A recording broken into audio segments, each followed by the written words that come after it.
सबसे पहले तो मैं हमारे एक हिमाचल प्रदेश के बड़े प्रमुख और जाने माने हस्ती हरनोट जी, जो किताबें भी लिखते हैं और उनकी विशेष रुचि इसी में रही है, इन्होंने आज मुझे इस मेले में आमंत्रित किया। इनका मैं दिल की गहराइयों से आभार व्यक्त करती हूँ। और जैसा कि मुझे यहाँ मालूम हुआ कि पिछले 8 सालों से ये मेला हर साल यहाँ पर लगता है। इसकी शुरुआत माननीय वीरभद्र सिंह जी ने 8 साल पूर्व में की थी और वो काफ़ी रुचि लेते थे साहित्य में और प्रकाशन में, और उनके द्वारा बहुत प्रोत्साहन लेखकों को भी मिलता था और जो प्रकाशन करते हैं उनको भी मिलता था। तो उसी कड़ी में ये हर साल ओकार्ड के हमारे सचिन जी आते हैं और हर साल इस मेले का आयोजन करते हैं। इस बार इन्होंने रिज मैदान में इसका जो ये मेला लगाया है, उससे बहुत से हमारे टूरिस्टों ने भी फ़ायदा उठाया।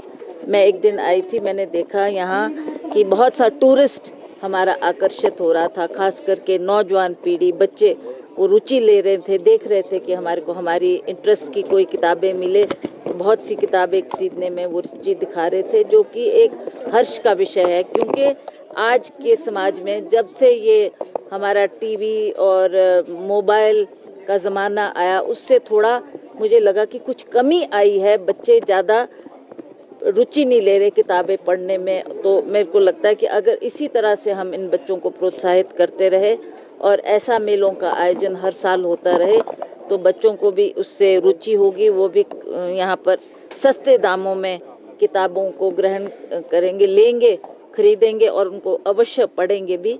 तो मैं इनका फिर से बहुत बहुत आभार व्यक्त करती हूँ कि जो हमारे ओकार्ड के द्वारा यहाँ पर मेले का आयोजन हुआ है। हमारे जो इन किताबों को छापते हैं वो लोगों को भी बहुत प्रोत्साहन मिलता है, उनको भी मौका मिलता है कि हम अच्छी अच्छी किताबें जो जिसमें हमारा इतिहास है, हमारा साहित्य है, हमारे बहुत कुछ हमारे कल्चर को दर्शाता है, उनको वो लिखने में और उसका प्रकाशन करने में उनको भी बल मिलता है। तो मुझे खुशी है कि आज हम युवा पीढ़ी के लिए एक बहुत अच्छा कार्यक्रम कर रहे हैं हर साल। इसके लिए खास करके ओकार्ड का मैं बहुत बहुत धन्यवाद करती हूँ कि इन्होंने हमारे युवा पीढ़ी को आगे बढ़ाने के लिए एक बहुत ही सराहनीय कदम हर साल ये उठाते हैं। इस तरीके से देखते हैं कांग्रेस की स्थिति कैसी है? देखेंगे, प्रयास करना हमारा फर्ज है। हम हर क्षेत्र में ये जो 3 हमारे उपचुनाव हो रहे हैं, उसमें मैंने जाकर वहाँ पर अनुमान भी लगाया और लगता है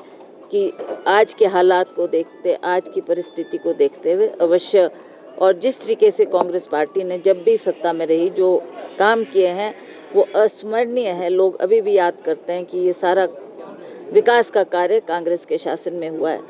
तो इन बातों को याद रखते हुए अवश्य कांग्रेस पार्टी को लोग अपना कीमती वोट देंगे और हमारी ये जो 3 महत्वपूर्ण सीटें, इसमें अवश्य हमारे कैंडिडेट्स को विजय बनाएंगे।